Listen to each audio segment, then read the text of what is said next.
to more than anything. Yeah. So you get it. Yeah. You're an expert. Oh, You've been in the trenches. The trenches the weird podcasting trenches that we do. Absolutely. Here we go. Salute. Cheers. Let's go. Burn Nest Records. There Yeah. we go. Everybody, welcome to the show. I've got the very funny, very talented, fresh off of a new special that I've watched a couple times. Oh, thank you so much. I appreciate It's it. funny. I mean, it's not like I watched it once and go, well, it sucks. I'm going to watch it again. No. Yeah. Brandie Posey. There we go. Thank you so much. I forgot we did something like. I'm sorry. I think the last time I saw you was at that COVID show we did in a baseball stadium. Oh yeah. John Janelle's show, right? Yeah. That made me think of it because he was just in. Yeah. Oh my gosh. Yeah, I think that was the last time in person for sure. That was a wild. I missed some of the venues of COVID. A lot of parking lots. Yeah. Some weird alleys and stuff. Yeah. Yeah. I remember the Comedy Store. We had the one where you would do it in front of the glass window, and people were they had the chair set out. And then they had it like around the corner too. Like that was the VIP area. Hell yeah. No, but like I was like nervous as hell about that show just because I hadn't been on stage for a minute, and I was like, oh shit, John's there, Brandie's good, they're good, and I'm like, because nobody'd been going up. Yeah, no. And you went out like crushed. Oh, thank you. No, yeah, I remember. I was just like, it was just a good time. It was, it was a crazy little sports bar, but it was like outdoors and stuff like that. It was, that was a great hookup we had. Yeah, no, definitely, that was like a weird show.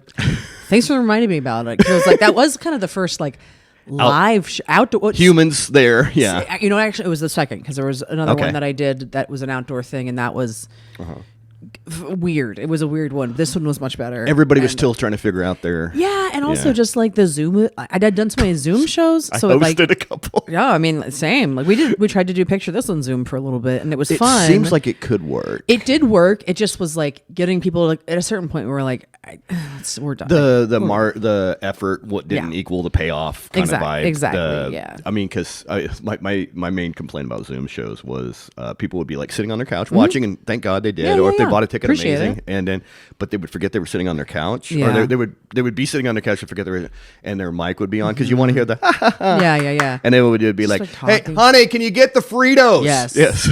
Absolutely. Yes, very much so. I'm like, I don't want to hear you fighting with your spouse right now. That's not fun for anybody. I mean, it takes it to a real Maury Povich type level. Yes. Yeah, definitely. So, So the special, dude, Milk Job. Milk Job. Amazing. Thank you. Yes. I loved a couple. I loved like a handful of things you did with it, or director wise or whatever, the different kinds of screens. It reminded me of I don't know, you probably were a fan of the Beastie Boys. Fuck, I Shot That or something like that from the different perspectives. Totally. Yeah. Well, like my director is this guy named Taylor Morden. Taylor is I've known him forever because he directed a documentary called Pick It Up Ska in the 90s, all about third wave ska. I forgot that you're a big. I'm a big ska fan, and I'm actually in that documentary because I'm the only non-musician because he felt that I had talked about it on Jackie Cation's Dork Forest. Okay. So he reached out and was like, "Do you want to come to a talking head? A lot of these musicians are bad at talking." And I was like, "Yeah, I'm here." We forget that it's a skill that a lot of people don't have. Exactly. They can like rip a bass and they can play sax or whatever. But but like the talking for hours, I was like, I have so many opinions I'll share with you. So I met Taylor there, and then he's also done. He did a Build-A-Bear documentary. The Last Blockbuster is his documentary. Oh yeah, He made that. It's great. There's one called Getting Lost, all about Lost fans and like the legacy of that TV show that he's made too. So he rules. He lives in Eugene, Oregon, and that makes sense for And one of his hobbies is he loves to refurbish old VHS cameras. He just he loves like physical media a lot. He's like one of those guys who can just do MacGyver shit. Yeah, okay. So there's like one shot specifically that is like kind of crazy, and it's like we gave a PA a VHS camcorder, and we're like, shoot it like a bootleg. Yeah. So there's moments he like ducks down because he was like, oh, somebody's walking up. Like the usher's gonna get me. Yeah, exactly. We were just like, have some fun, zoom in, do some weird zooms, have fun with it. So that was I'm very proud of that like little artistic choice we made. Oh no, it's great. It's great. No, I can appreciate that. That was dope. I just like the art of the special, man. It's like it means a lot to me. I mean, I understand why some people just are like, here's a wide shot of the hour, and I'm like, but like a special, it's called a special. Yeah. It's like this. It's a showcase. Yeah. Yes. Be proud, and like it's a culmination of work. Yeah. You know, not that you need, and honestly, I did not spend that much money on it at all. Like it doesn't cost a lot to do stuff if you know people that make things. That's one of the things. Yeah. That's one thing. That's one thing I've found where, I mean, obviously, like, you know, we're not doing like Jean-Claude Van Damme movies or anything like that. There's no special effects, but like stand up. I mean, the writer, you are the writer's room. You are the you are the cinema. You have your own. You know, the wardrobe is. This looks good. Yeah, exactly. If that's good enough, that's fine. All right. Yeah, it's like.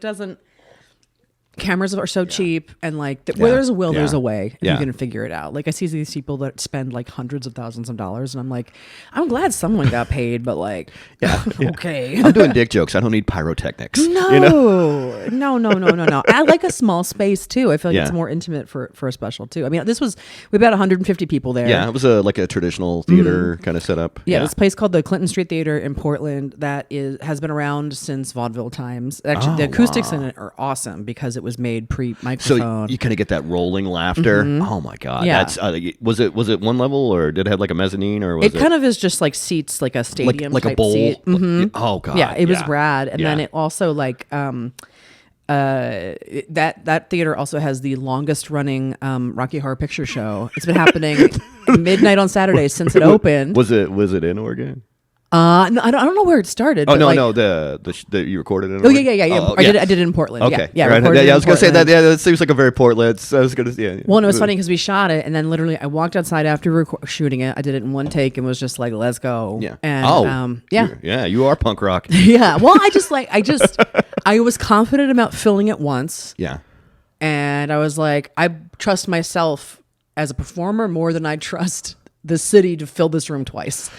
Yeah, because it's not like you're not there. You're not. I mean, you've developed a fan base, but it's also like you don't live in Oregon, or it's not your hometown. It's not LA. It's not, you know what I mean? Yeah, it's exactly. Just, and like honestly, promotion is like the most stressful part of the whole thing. Was just being, like watching the tickets. And it was a night, just being like, please clicking it up. Well, because people buy tickets last minute too, so it was just like the last 3 days beforehand. I was like, please buy tickets. Yeah, I really want to focus on my set. Yeah, you just white knuckling it. You know? Yeah.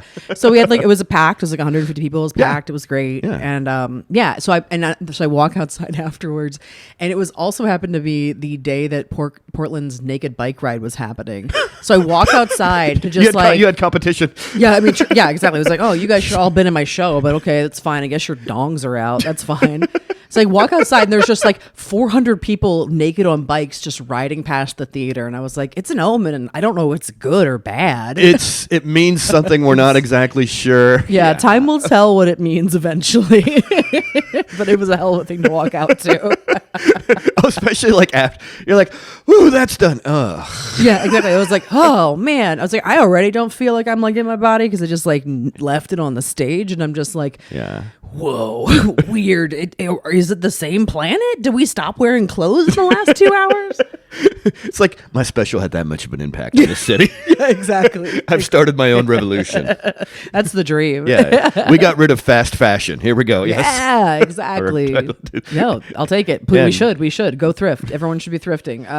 Your clothes, they're better for you. It's better for the environment. And I put it out on Burn This Records, which is a comedy record label that I own. And Greg told me about that. Yeah, because had him on. He's Edwards. Yeah. We love Greg Edwards. So I started Burn This Records several years ago because I've always self-produced my own stuff, and I'd released my first album. I released myself, and I kind of learned the whole process of how it works, and I got it on Sirius XM, and it like did really well, and like, fuck yeah, I SiriusXM has stopped taking self-submitted stuff. Yeah, recently.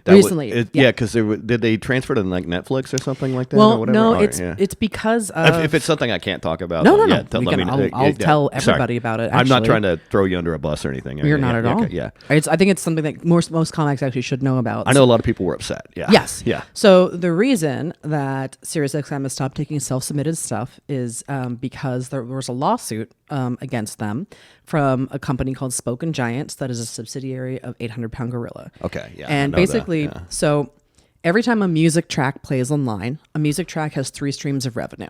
There's the rights ownership, mechanical ownership, there's artists, then there's publishing. Yes. Publishing mostly is an extra 10%, and that basically means if someone covers your song, they get you get paid 10% royalty. Comedy only has rights ownership and artist. Like we don't have a publishing. We're not music. Yeah. Yeah. We don't get that same treatment. Yes, we don't get the same treatment.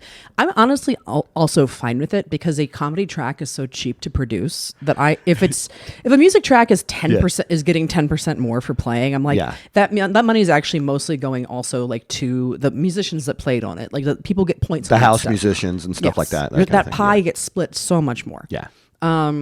So to me, it's like already like, okay, yeah, I'm fine making that 10% less, basically. Okay. Whatever, that's fine. But to create that, the way that there's this company, Spoken Giants, there's another one called Word Collection. Okay. They both basically were like, we have these whole catalogs. We're suing you for not only going forward, but all of the back plays. Oh, horse shit. And that's when SiriusXM said, done. Oh, we're just going to pull all the people on your label down while we're figuring out this lawsuit because to cover their ass.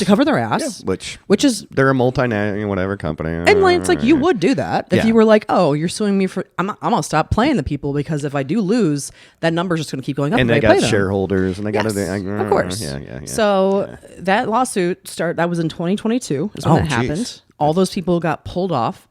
And here's my thing. I think it was really misrepresented to the people on those labels. The artists. Yes. Yeah. Because I think they were like, oh, I'm going to make all this money. And it's like, you're only going to make an extra 10% per track, which they're also going to get 50% of. So you're actually only for legal fees or whatever. Yeah. So you're actually only getting an extra 5%. No, I do class actions all the time. I sign up for them. Oh, yeah. So now I've done gig work. Yeah.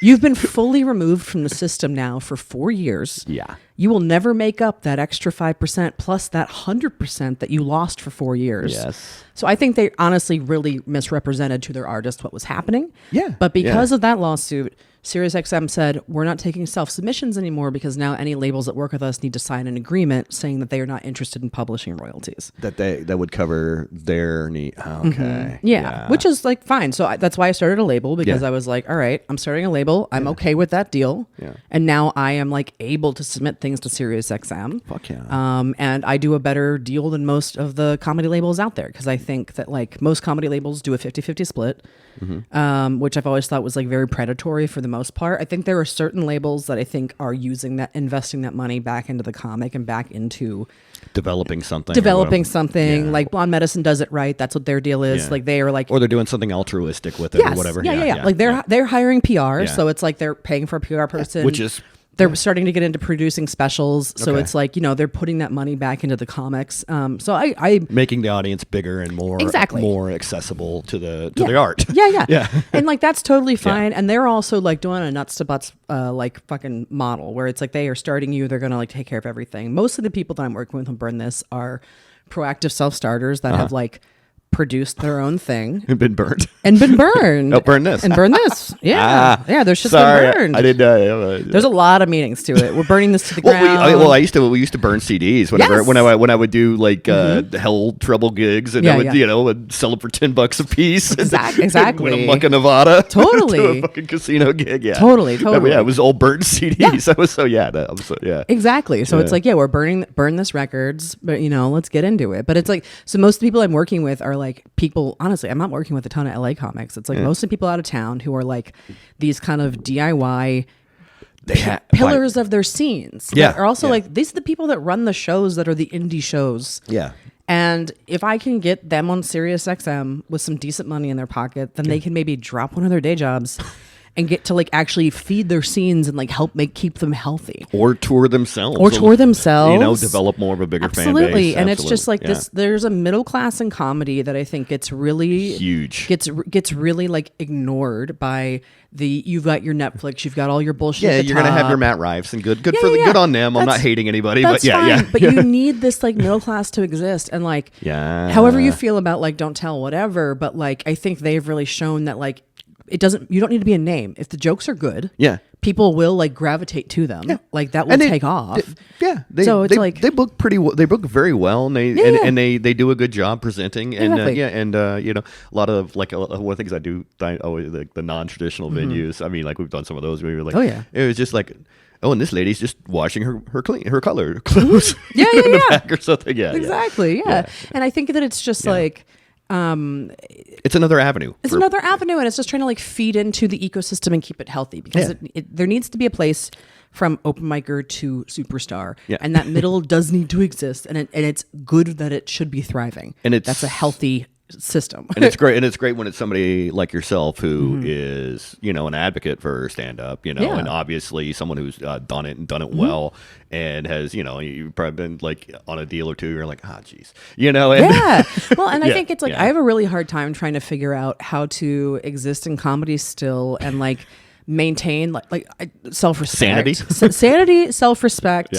And not feeling like I'm being bamboozled by the industry. There's definitely things that I've said no to because of how disrespectful it felt. Where I'm like, no, dude, like I come first. Like I'm sorry, like that's not. You will treat me the way that I will be treated, and like I don't. I know for a fact I'm happier than a lot of people that are a little bit more successful that have made a lot of compromises. Yeah, no, I mean, I remember one time it was one of those. It was a really dumb talking head show, and it was one you've seen other comics do, and like I remember we were supposed to like be telling something like testimonial or something like that. It was like a bad childhood memory, and I'm watching half the production staff just crack jokes, and I'm and I could hear a little bit. I'm third or fourth in the thing, and I was just like, what's going on here? Can you at least get them out of here? And I was like, no, they're on production. I was just like, I'm not doing this, man. And I mean, it was like a $500 gig, but but it was gonna play on bar screens TV while during Laker games. But it was, and I was just like,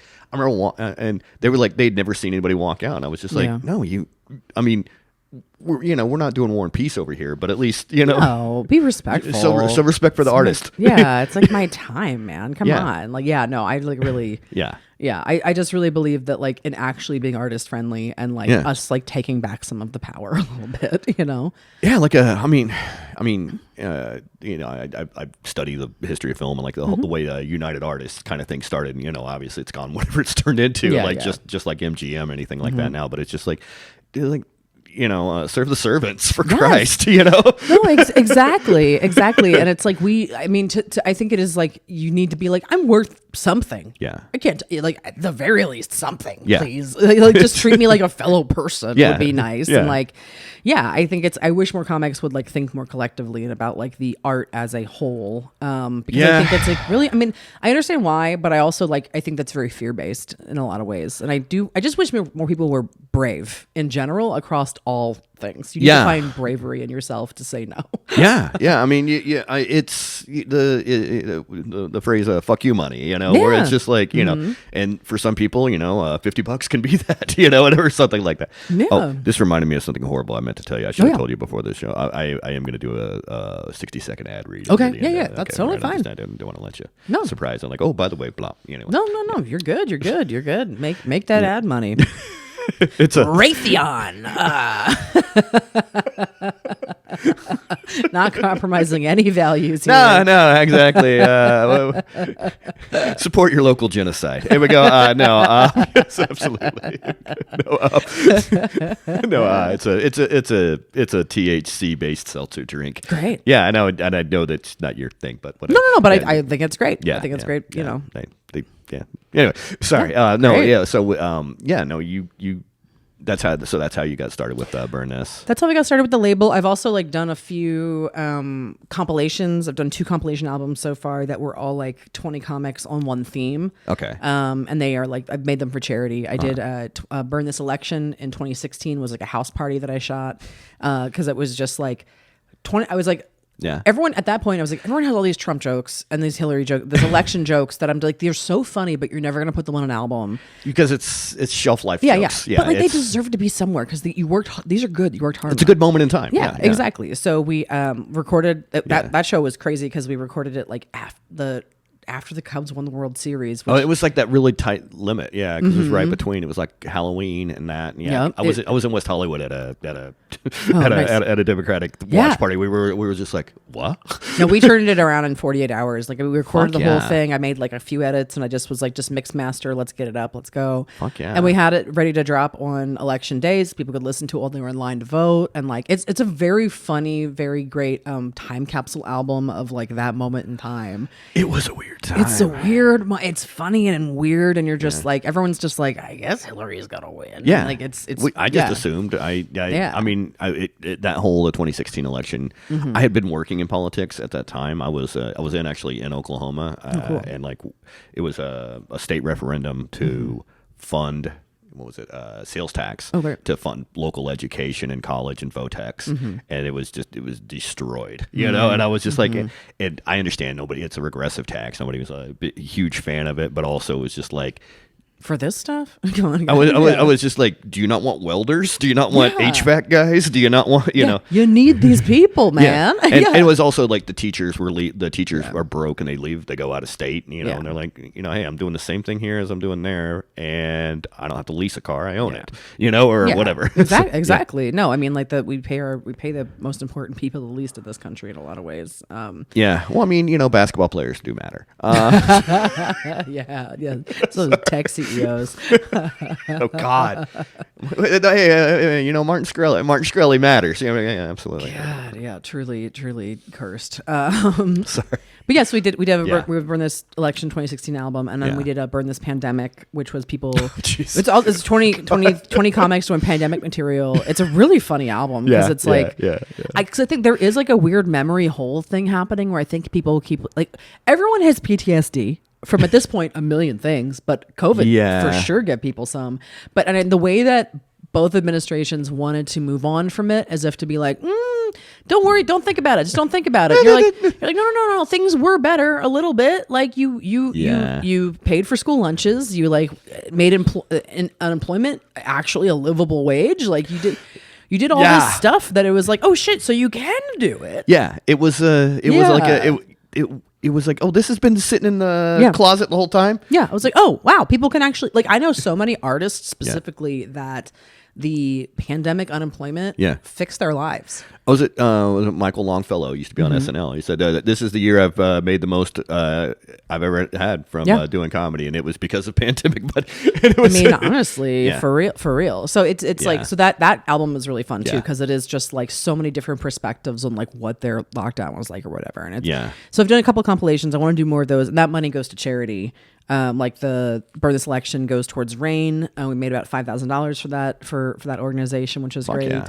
And then SELA is what the Burn This Pandemic is going towards. Okay, which is a great, that's the local one, right? Yeah, that's local here in LA. Yeah, we made about like $1,000 Silver Lake so far Echo. Yeah, Silver Lake Echo Park, Los Feliz, Atwater. Hollywood. Atwater Hollywood. Yep. Yeah, you got it. Yeah, there you go. Matt reads a book every now and then. Huh? Yeah, one football player can read in this town. Here we go.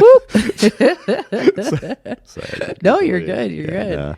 But yeah, that's like kind of the stuff I'm trying to do with the label. It's just like trying to feel like I am like living my values in my work, and I feel and comedies has so many disappointing things happening in it that I am just like, well, how can I exist in this and still feel good about it? So that's where a lot of this work comes from. Yeah, I mean, it's like one of those things. There's always going to be like some scumbags, you know? And I mean, and they do usually get called out, and then they come back for the festival every now and then. There we go. And there are going to be people that it's just like they're going to break your heart sometimes. It just sucks, And you can. It's so hard to keep your own sanity in this. No, it makes you crazy because then you're like, okay, well, those people are still making a ton of money and are like scumbags, but also like straight up predators. And making the workplace unsafe for people. So. Yeah, there is a. I feel like it. I mean, obviously in a different demographic, you know, than you know, than a woman or a person of color or something like that. Where I mean, I'm always somebody like I'm not. It's not always abundantly aware to me. Well, some of the shit that happens. So of course, and I think it's just like, to me, I'm just like, it's a very much like, it becomes like a very like workplace safety issue a little bit, because it's like, at the same token, if there was somebody that was going around and like grabbing guys' balls or something in every green room in the, you know, or I'd be like, let's get them out of the scene too, no matter who they are. You know what I mean? Yeah. Like that kind of stuff. It's like, you just gotta to make everyone safe, because I view everyone as like, we're all workers together. Yeah. So yeah. Unfortunately, most of the guys I work with would be really happy about that. Yeah. Unfortunately, that does become the issue when you're like, I was trying to molest you, but it turns out you liked it. Yeah. It's hard molesting a narcissist. Yes. No, definitely, and we have our share of them in this industry for sure. Unfortunately. Unfortunately, no, you're not wrong. You're not wrong. That's a funny way of like turning it around to be like, oh, I feel like I was violated. And you're like, you're the perpetrator. It was like you're the one in the ski mask, dude. Yeah, exactly. Like, how the hell did that happen?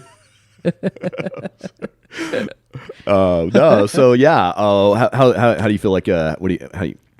Like also some of the bits you had were I mean you know, the like, it was, speaking of COVID, you know, like the discovering about your dad. Oh God, yeah. Becoming the milkman. Yeah, my dad's got really into milk during the pandemic in a way that is like not good for anybody. Well, I mean, it gave you a good title. Yeah. It was and good. It's you know, it's so funny because I had so many people that wanted me to name the special Father's Milk, and I was like, I just can't say that phrase. You said it in the thing, but it was just like, was it male milk or something? No, I say Father's Milk in the thing, and then I say Dairy Daddy. Dairy Daddy. Yes. And I was like, that would have turned it into a different thing. I know. I'm like, I just don't want to. And it's funny because I keep saying it on podcasts, but I'm just like, I don't want that to be the thing. It's named. So Milk Job is like also a line in that whole joke, and it's just a very silly little phrase. But yeah, I love the milk material. My dad has been like, oh, glad people like it. Like, I'm just like, all right. Oh, he was. Well, I mean, it didn't come off as mean or hateful. No, it was like, hey, you're doing some eccentric shit, and we're gonna fucking talk about it.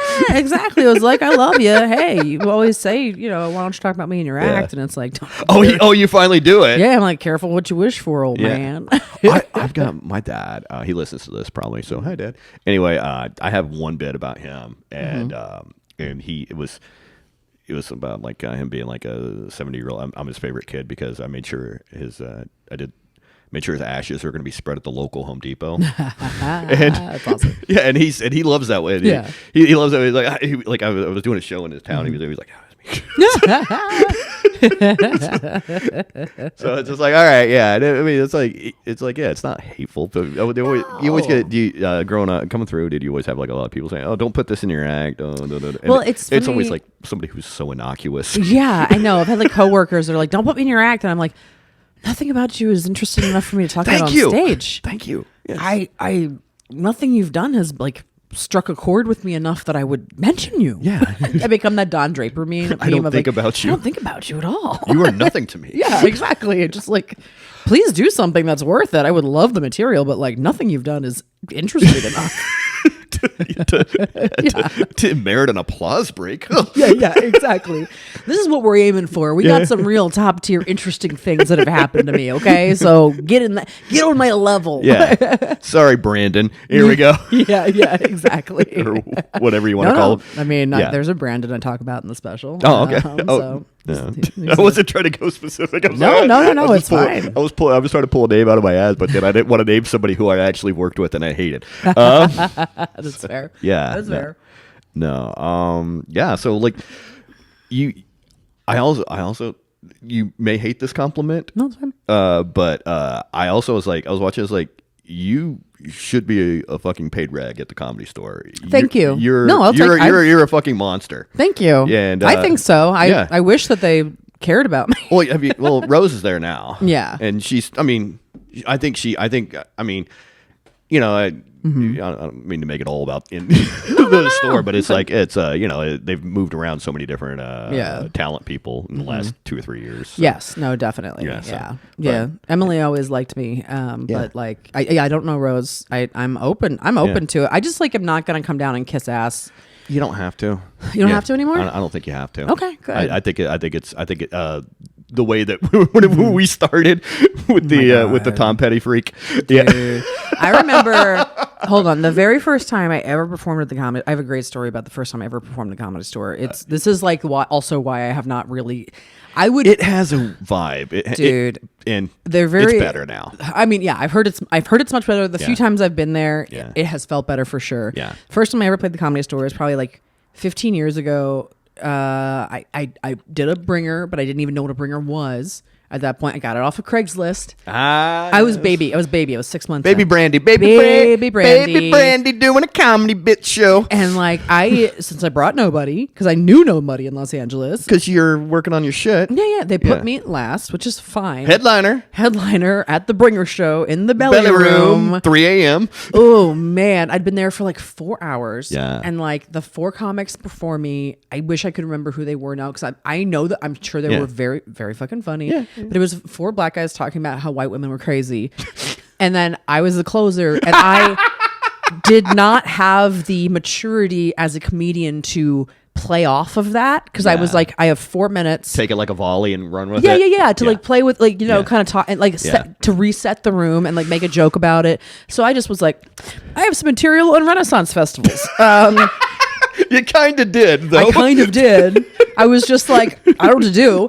And so let's talk turkey legs. Oh, I ate shit, and everybody sucks there. The hardest first night I have ever bombed in my life. Yeah. But before I went on stage, there was like some guy in the green room who's, I think, the old booker, and he was like, "So like, where do you come from? What's your deal?" And he was like, "Oh," and I was like, the Tom Petty looking guy. Oh yeah. He was the old talent guy. Yeah, and I was like, "Oh, yeah, I'm from Baltimore. Doing my first show here." He's like, "Who are you?" And he goes, "Well, I'm a legacy of the store." And I was like, "Oh, what does that mean?" He's like, "My dad was a comedian here." And I was like, "Oh, I'm the legacy of a CPA."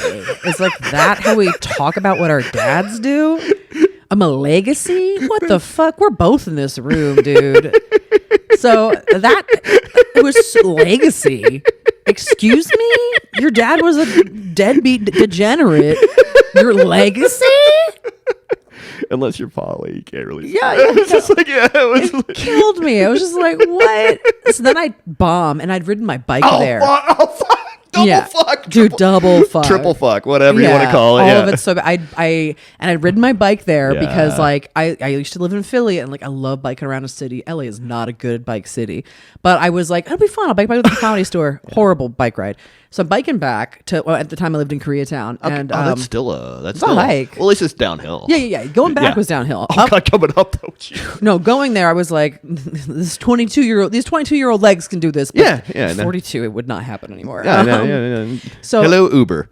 So I'm leaving, and I'm like a block away from the store, and I'm like in my head just like, what the fuck just happened? Oh yeah. And then this car pulls out of the side from a parked spot. We T-bone each other because he didn't look. Jesus Christ. And I was just like, what the fuck? My full Philly, like Italian came out. And I was like, what the fuck?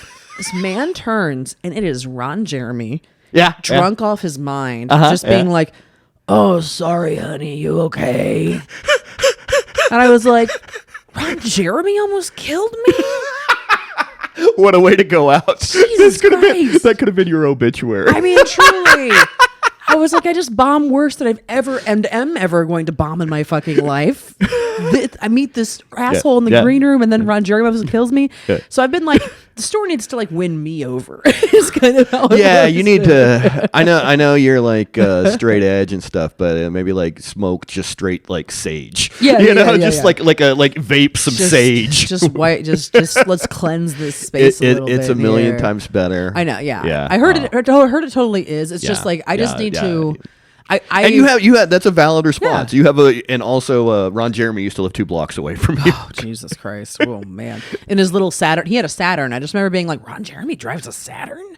And it wasn't like a cool vintage one. No, it wasn't like preserved. No. It wasn't like time capsule Saturn. It was like Saturn. It was one that had been to Saturn and back. Yes, exactly. It was very funny. I was just like, oh man, that's weird. Yeah, he used to come into the place I worked a lot. Oh really? When I worked at Lovett's, he used to come in there. And bad choice of words, but but I whether you wanted him there or not. Unfortunately, and that's why he's in jail. Very, very, very gross. It was even weird when he was trying to do stand up. Oh my god, it was just like.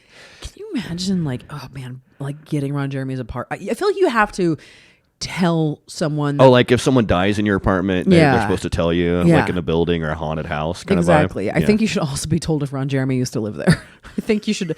I think that's a level of haunted that should also be told to the new potential tenants. Oh my god! And I think it should be a discount. It should be like, we can never clean this room. Enough. Like the whole floor needs to be burned. Yeah, the whole basically. I couldn't imagine. I actually saw like what he looked like when he was young, and he was like decent. Yeah, he was decent. He just like really. Yeah, and I never feel like I will never let myself go that badly. No. Yeah. Let Ron Jeremy be a lesson to you in a lot of ways. There's a lot of things to really learn from him about what to do and what not to do. Yeah, at minimal, don't do any of the same jokes he did. Yes, at the very minimum. Yes, exactly. Sorry, I didn't mean to make this a Ron Jeremy podcast, but that's a fucking hilarious story. Yeah. No, I mean, like, truly. So it's I thank you for saying I should be a paid regular at the store. I would love to be. Yeah. I would love to like go over there more often. I just like I need to. Well, it's the other side of town too. That's part of the reason I moved over here. To be honest, because I hate commuting. Yeah, I don't love the neighborhood. I like Runyon, but that's about it. Yeah. I also will not pay for parking in Los Angeles. Like I get it. I get it. I was on Netflix last week. The festival was last week, and I would park 3/4 of a mile away and walk over because I was like, I'm not paying. I'm just not going to do it. I just won't do it. Okay, what about a meter? Will you pay for a meter? I'll pay for a meter. I mean, I'll pay for a meter as long as it's not one of the ones that's like $10 an hour. Yeah, the escalated or whatever they're called. Yeah. No. Like that I won't do. And like I mean, I parked for free like all of last week because I kind of kept going over because there was like a party across the street and then I popped in once and I was like that's fine. I'll just walk for 15 minutes. Who cares? I never paid for parking before I moved to Los Angeles. I don't believe I ever had. Maybe like at an airport or something like that. God, I'm sure Philly had meters, but Philly. Oh, I'm sure Philly did. Well, yeah.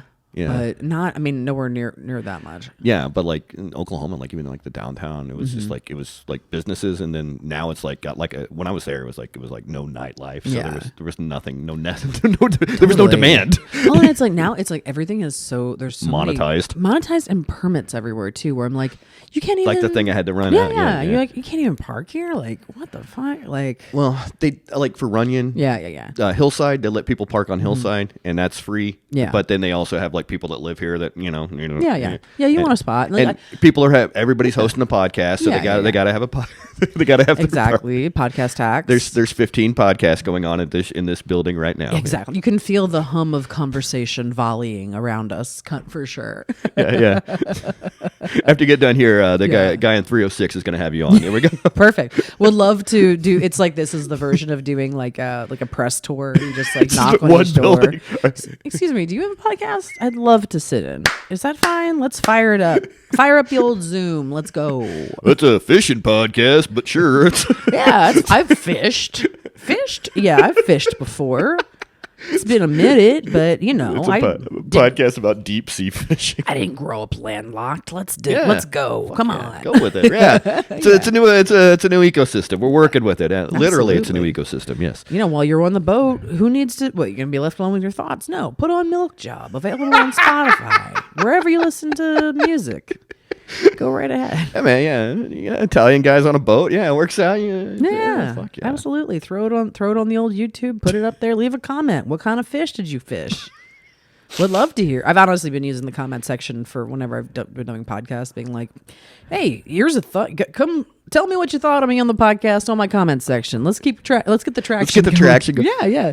I recently had a revelation about like comment sections, and this is going to sound like a bit, and it's going to be one pretty soon, but it's not there now. I I chronically read comment sections of stuff that I have nothing to do with, because I grew up in like a newspaper household. Okay. And like my father, he'd be like, he's like, oh, this is this, and he would go, and it would be like letters to the editor. Yeah. And like it mattered. Yes. Like it's like Congressman Johnson needs to fix that street, that freeway, and because somebody read something in a printed thing and got so furious that they pulled out a typing paper and typed and signed their name. Yeah, they spent money on a stamp. And folded, it was only 20 cents, 30 cents, whatever. And they mailed it, and another person read it and goes, this is worthy of being in our paper. And it's a dissenting opinion. And I will post, and it was like, they made a good point about Congressman Johnson. And, it wasn't like Burt Fart 89, had written something with their thumbs. Well, you got to wonder how many letters they threw out that were just like, oh, you're fat. You're just like, I guess we're not going to publish this. How many trees died because editors were told they were fat via the snail mail? So like a feature on like a a lady comedian coming to town. He goes, I would do her. Yes. Signed. Sincerely.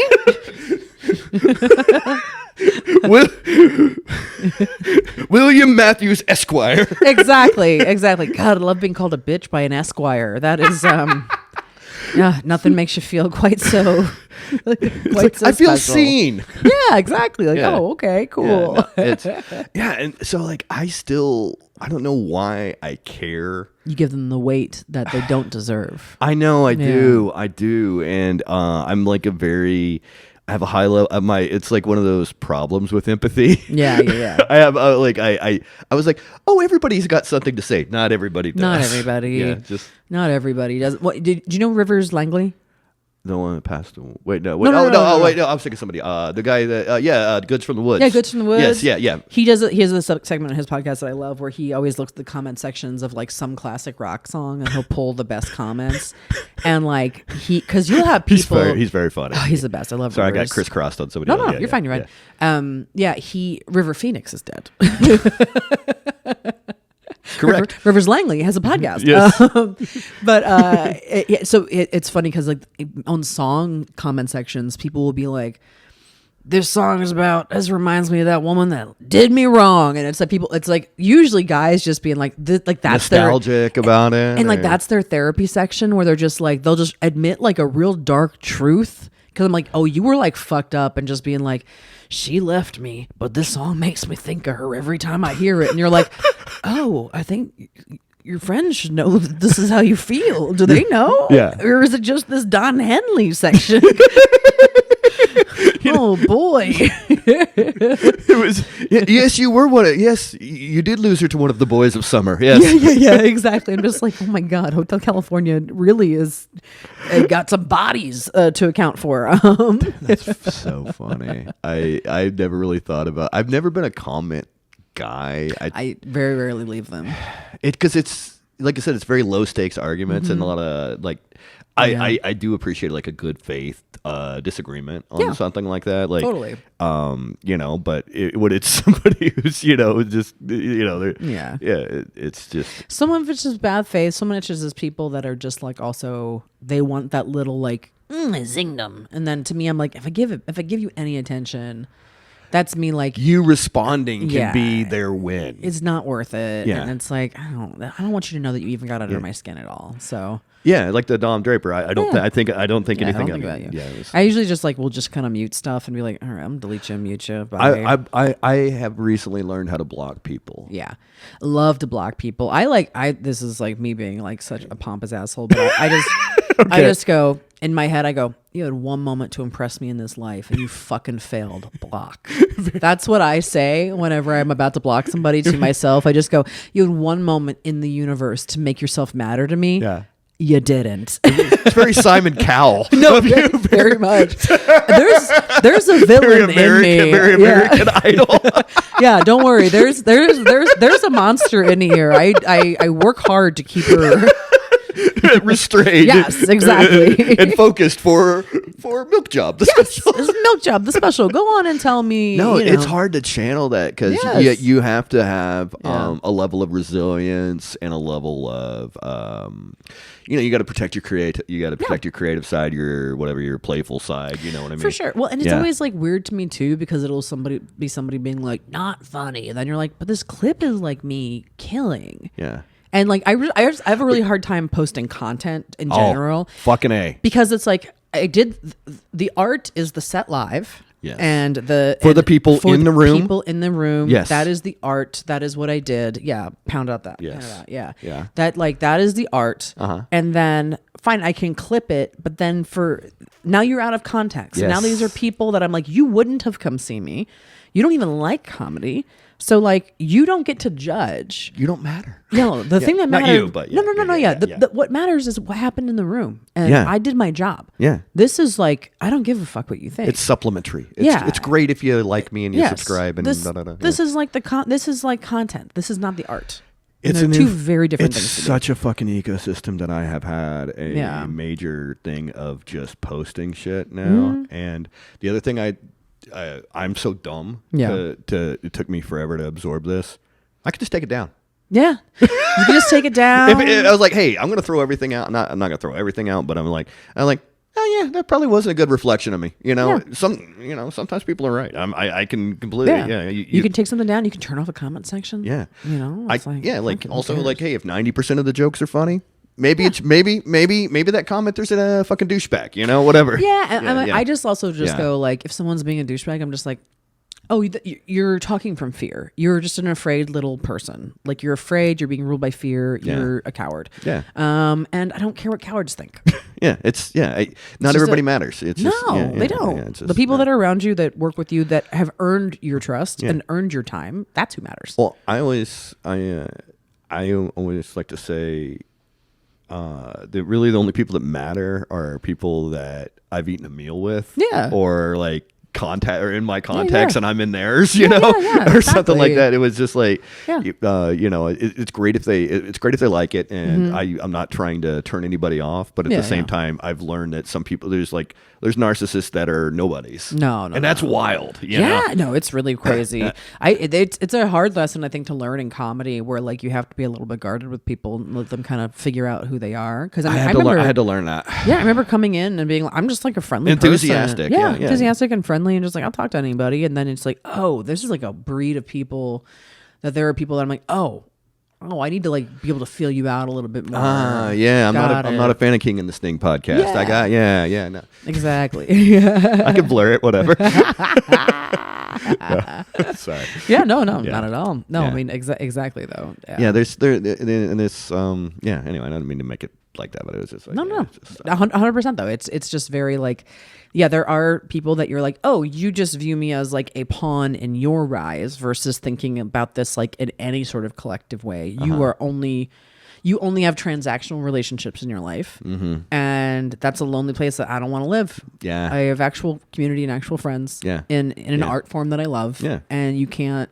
Good luck, but like I won't be a part of it. Wish you the best. Yeah. But you don't get my time anymore. No, there's so many people that I completely agree. I forgot that you're a Philly person. Are you? Well, for the listener, I'm from Baltimore originally, and then went to college in Philly. Yeah, okay. So lived for 4 years, and I the fun years. So I kind of adopted it. Yes, I love Philadelphia. I go back like every other year for New Year's. I try to go back for because New Year's. It's a party town.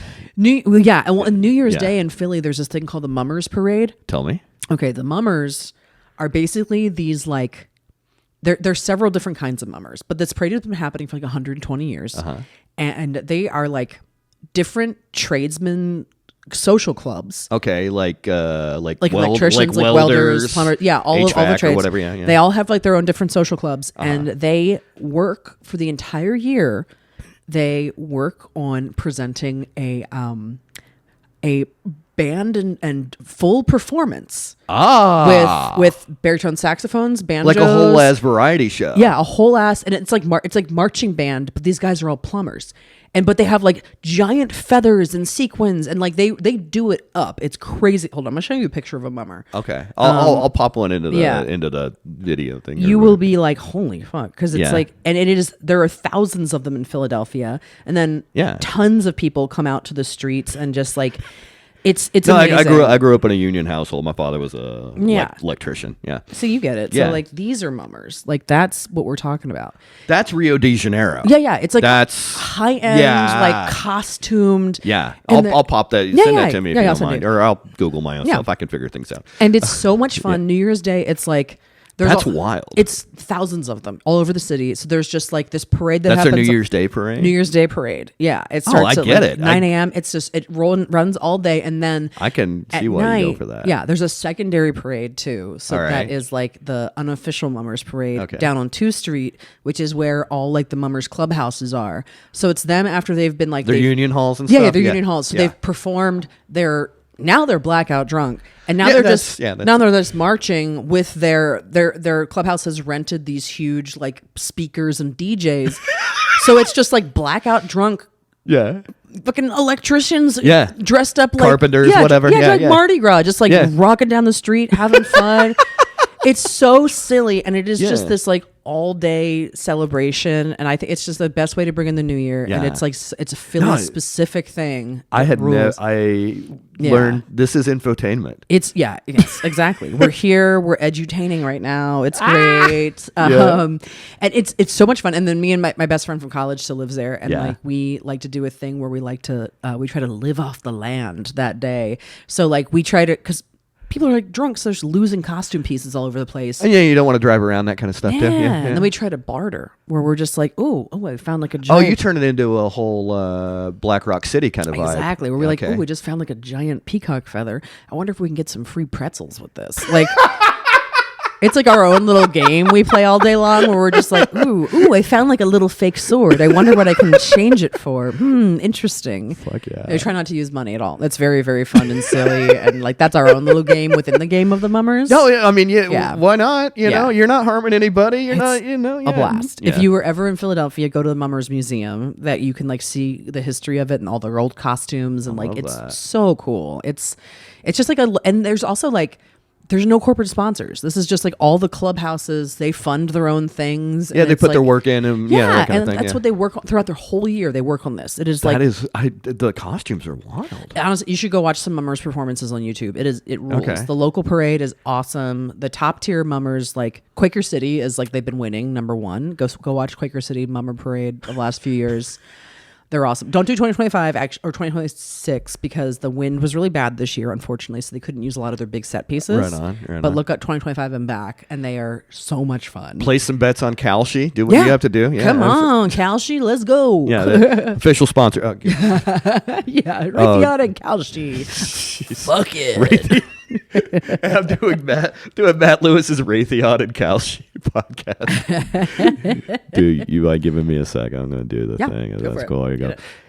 Guys, if you want to help, thanks for listening. First of all, if you want a way to help out the podcast, and you're someone who partakes already, I want you to check out my friends at Good Feels. They are a mail order service that delivers THC seltzer-based drinks to your house for a fee.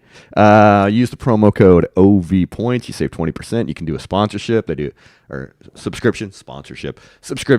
They have my favorite flavor is the blood orange. You gotta check out the prices. They're in 6-pack, 8-pack, 24-pack, something like that. They also have gummies and pre-mixed drinks that you can mix for yourself. If you want to do that, do it that way. If you're not a seltzer person, check out Good Feels. The promo code is OV Points. Save 20%, and that's all I am doing for that. Hell yeah. Love it. Sounds good. Use that promo code, you guys. You can get out there. Yeah, no, I was telling somebody, I think it was Ron, Ron Placone or something. Mm-hmm. I was telling him, had him on the podcast, and it was just like, I found out a former sponsor I had, if you used the promo code, they would bump the price up. Oh. And then bump it down to give me a... Interesting. It's not this place, but it was. No. And he was just like, holy shit. And he's like, then he started. I could see his mind going, I hope I haven't ever done anything like that. Dude, some of these podcast sponsors, you just got to be like, hey, please don't. Well, like shady. the online betting thing is just, I find it really gross. Yeah, it's really gross, and it's like you are taking a generation of young kids that are not going to spend money on college because they know that's a scam in a lot of ways, but you are still making them debt slaves. Yeah. Because now they're like making bets, they don't even understand how much money they're losing at this point too. And then also if you actually happen to win something, they go, oh, hey, we made a boo-boo. And it's not like in Vegas where, you're like, hey, I was at this place at, 3000 Western Boulevard and then I have a little ticket, and it's just, there's like at least a little bit of there's more accountability. If there's more accountability in Las Vegas, than your weird little, and the phone normalizes so much because, you have your friends, you talk on it, you watch your YouTube videos and stuff. It's just, I can babble and hate on it forever. No, I'm right there with you. It's really dangerous, I think. It's really bad. Yeah. And like also it speaks to a desperation that people feel that they're like, anything to like get out of this rigmarole that is not paying me enough to live, and that is a larger problem that Kalshi's not going to solve. Yeah, it's a symptom that, it's a symptom that's causing their own symptoms. Yeah, exactly. And it's I understand desperation. I understand for sure. Yeah, same. I think it's mostly geared toward dudes that are kind of more risk averse behavior. Yeah. But it's I get the allure. I get because I like Vegas. Of course, yeah. I mean, I can. I have to. Here's the thing. I have to have like blinders up to certain things because there is a scumbag that lives inside of me that would just be like, oh, I would love to just become a degenerate gambler. I could do it so easily. I'm so close to it because anytime I am kind of like goofing off and doing any kind of gambling, I'm always like, oh, you gotta stop. Yeah. Because you'll just waste all your money doing this. If I start winning a little bit, I'm like, chase it. It feels good. Yeah. And it's like, I really have to be when I go to Vegas, I only gamble in the airport. Yeah. I have one specific machine that I play. And you promise not to miss your planes. Yep. I'm like, I will not miss my plane because I got that plane tells me when I gotta leave. I gotta be out. Gotta tap out. Exactly. I don't want to miss my flight home. Yeah. So that's like, I have one. You gotta go see your parade. Exactly. To go see the mummers. Tying it together. Here we go. Get it. Yeah. No, so it's sorry. No, never apologize. You're great. You were great. You're great. Right, yes. But that's like that's where I gamble. But like just doing it like.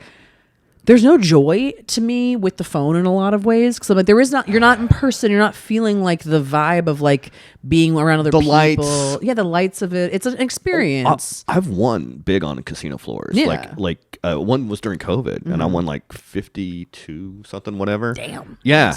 Yeah. I was waiting. You remember time? Yeah. I was. Yes. He's only in our phones now. Yes, and he will be there, and he's probably watching this anyway. But I was going to a thing with him. I ran into him in Vegas. I ran into him anyway. He had a meeting. I sat there and I was gonna. I think we were gonna go grab food afterwards. I won 5,200, and then it was during COVID, and they hand you all this money. Yeah. And the lights go off. It was Sunday afternoon, and there was like at least 2 or 3 people that looked like Jesse Pinkman. Yeah. They were just like, "Hey, you want to party?" Blah blah. Boy. And then the lady entrepreneurs started circling, and I asked the guy. I was just like, "Is that gun loaded?" And he was just like, "I'll give you $100 cash. Walk me out to the parking lot." Because I was just like, "This is But I still liked the win. Yeah, the win's still I made a video of them paying me out. Yeah, of course. And I was just like, oh, this is going to be my death certificate. Yeah, exactly. Yeah, because the house always wins. The house will always win. Yeah. Yeah, I mean, exactly. And good for you for walking away. No, I didn't want to. Well, I mean, yeah. I mean, anyway, but it was, a couple times I've won in Vegas where it's like and I've done better than most people, and it's just slot machines, know. It's just, but it feels fun. It's fun, yeah. It's like on your phone. It's like I'm going to be in line at the bank gambling. Like no, how ironic. Exactly. I'm just like, and there is something that if the money's not real, I think it's like you don't get to touch it or tangible. The paper, the smell of it. It's very like. sensory. It's the same as to, I think, performing live versus making that shit content on your phone. It's the same. You. Wow. It's like that same level of like, it's not the real world, and it's very joyless in a lot of ways because it's absolutely it's not real. Yeah, you know. That's so fucking profound. Thank you. Second part of infotainment. Yes. Here we go. No, no, that's so real. I love that. No, it's just like, it's something, but it's not it's not real. It's just, and you're just like, oh, cool, I won. Like, versus being like somebody next to you just like, holy shit, you hit the jackpot. You know, it's just like the vibe of it all. Like it's that part's just very strange to me. It's like we're dampening our joy, moments. Our endorphin feel, which is like, you take a bite of ice cream, it tastes good, it's sweet, it's salty, whatever, you eat a pickle or whatever, something, something, it's just, and it just dumbs it down, and I get it, like, oh, hey, you can expose yourself to a new and I didn't mean that in a felony type like way. A Louis kind of way or anything. Fair enough. Yeah, I didn't. No Harvey Weinstein kind of vibes there. Thank you. That was very very quick, very clever, very on your tongue. That was very good, and that was that was also not a euphemism. Here we go.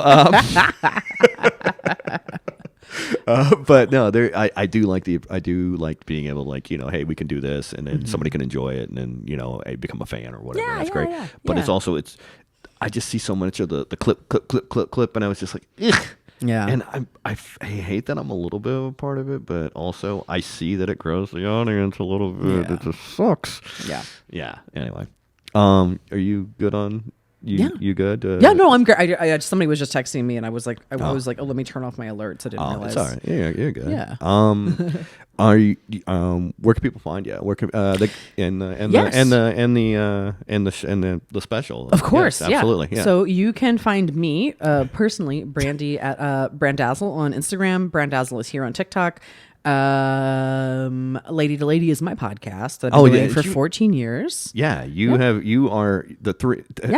I've tried people, and I was just like, I've been at the point where I wanted to murder, but you guys are me, Babs Gray, Tess Barker. We've been doing it for 14 years. We're still friends. Like, we're still homies, and it's great. That's fucking great. And it's great. like we work really well together. Our show's been going on forever. And then Burn This Records is the record label that I started that is like more artist friendly, working with like DIY people over the country. I'd really appreciate it if you subscribed to Burn This Records on YouTube. That would mean a lot to me. You can follow us on Instagram too. That would be great. But do both. Just do both. Please do both. It's free. It's free. It's free. These are ways you can support people. Like, also find out who's new. Find out who's good. Yeah. Watch the special. I hope you really enjoy it. If you don't, keep playing it. Leave it on mute. I don't give a shit.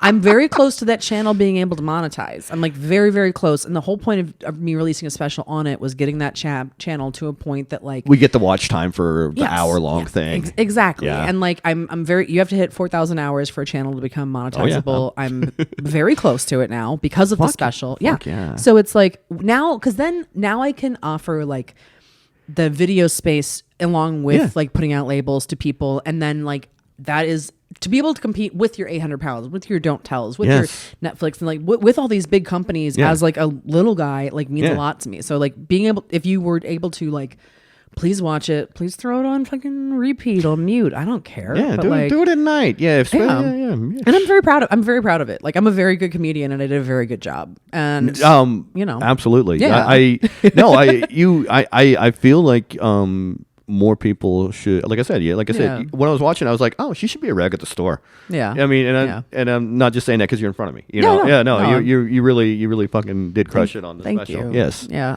I feel that way. I'm like very proud, and like I wish the industry gave more of a fuck about me, but also like I'm not going to stop because they don't. And frankly, I'll just make them look foolish the more time that goes on, and the more that I'm able to keep putting out my own stuff and owning my own means of production and like putting out great stuff. Oh, also, you can find me on Warped Tour this summer. Oh, shit. I am doing stand-up on Warped Tour. That seems like a perfect fit. Yeah, exactly. I know you've that's done, my world. I love it. Well, you've also done like 80 fucking tours, and you're I'm good at that. You're up shit. for it. You're up for it. It is. You're an adventurer. I am. I'm an adventurer. I'm gonna do comedy, different places, meet new people, bring them in. I mean, I got no ego tied up in it. I understand that comedy is the flea on the dog's back to music. Like, I get it. That's fine. Yeah. If I can just ride your music's coattails a little bit, and then I pick up some new fans along the way, that'd be sweet. And have a good time too. I did Warped Tour last year too, and it was very funny because it was like doing a set at one point in Long Beach, and Sublime started playing, and like 40 people just went sorry, and I was it's Long Beach. Yeah, you're like, dude, I didn't go. I'm not gonna take that personally. I lived in Long Beach. It's on repeat there. Yeah, exactly. That Snoop. Yeah, for sure. I'm like, why would I ever take you personally? Thank you for watching me for when you did. Yeah. Come back later, maybe, I guess, but go watch Sublime in Long Beach. Yeah. That's fine. Yeah, you have to. Exactly. I mean, I'm going over there as soon as my set is over. I will see you in the pits. Save me a spot. Exactly. I'll be there too. Yeah. Totally cool. So I very much it's very fun. It's like I do like a 15-minute set, but then the Burn This Record, we have a merch booth that I'm hanging out at all weekend long. That's fun. Oh God, yeah. I guess that absolutely makes sense. Yeah, I've got and if you like Burn, we got a sick ass logo. Yeah. This is my dog and my 12-foot skeleton. This guy named Titty Bats did it for me. I love him. And I got lighters, I got sunglasses, I got beanies, I got hats, I got. You definitely know the audience. Oh yeah, I know my people. Yeah, absolutely. Yeah. No, what you are a force. You do realize that, right? I like to think so, and it feels nice to hear other people say it. You are a force, but it's not like forced. Yeah, you know what I mean. It seems everything you do comes from like a really fucking good place. Thank you. And I appreciate that. Matt. Thanks. It's real. It's recognized. It's just I don't know if you know that. Yeah. No, I appreciate that. I feel like that's what I'm trying to do because I'm just like I said, it's just trying to exist here and do our best, man, and be an artist. Also, she has the Picture This show. Oh yeah. Yes, Picture This monthly is monthly here every 6 weeks between LA and New York because we have one in New York as well. And it's Picture This is comedians paired up with animators and they live draw your jokes during your set. It's hilarious. It is my favorite thing to do. It is so fun to see the way and we get very everybody's process. Yes, you're like, oh shit, that's not what I think that joke looks like. That's funny that's what you think I'm saying. You know? And we get amazing artists on the show too. We get Pendleton Ward, who's the creator of Adventure Time and Midnight Gospel. He does the show a lot. Craig Bartlett, who is the creator of Hey Arnold, and who also, I didn't know this until recently, Craig also made the Penny cartoons on the original Pee-wee's Playhouse. Do you remember the girl with the the pennies for the eyes? Yeah. The creator of Hey Arnold made that. Fuck. Yeah, Craig is the coolest dude ever. And we just have amazing artists and they're just they're a different kind of comedian too. They're just their jokes are so visual. Yeah. And it's really fun to get to riff and just make something new. Collaborate with. And there's no ego because it's just we're making something new together. And we've been doing that show for 14 years too. So Jesus. It's we were just in the Netflix festival and made their festival better. I'll just say that. I'm 100% confident there were no predators. There was no sexual not on my predators. show. Yeah, no. Not on my show. Can't speak for the rest of the festival. Fair. Yeah. It was funny. We do it at Lyric Hyperion here in Los Angeles, and that's a great venue too. We didn't get the big red box. We got a little. You get the mini ones, mini one, and they put it on a stool, and I pulled the stool over to me on stage, and I was, doesn't this look like Clint Eastwood talking to Obama in 2012? RNC thing, and then I was the empty chair. Yeah. I was like, hey, I got a couple of questions for you. Netflix, why did you book him? There's a little bit of that too. Yeah, it was fun. I was just like, hey, come on, we're joking here. We're joking here. The Italian comes out. Yeah, it does. It does come out sometimes. So Picture This also happens it's extremely fun, and we're very happy to bring it to other cities if people want to. Yes. It's just we need a little bit of money to do that. And talk to your local people and get some support. No. Exactly. It's worth it. Absolutely. Dude. I'm going to wrap. Guys, if you like the podcast, like it, share it, send it to a friend, text it to them, whatever, all that good stuff. Please. Yeah, you can find me. It's if I can clear myself. It's The Fun Matt Lewis. You can follow on all the socials. And Obnoxious Valid Points. If you want to do the Patreon, not have any ads, there you go. You get that. You have that option too. Follow Brandie on all her shit. The show, catch her live. She's coming to your town probably. And if you don't see her, that's on you. That's on you.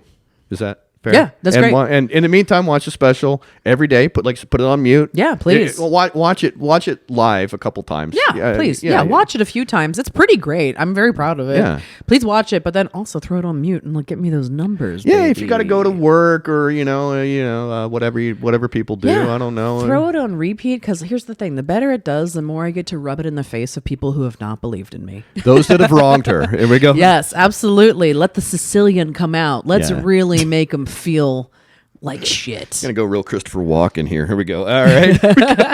Here we go. Thanks for listening, and thanks. Later.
Support for Obnoxious Valid Points is not brought to you by Audible.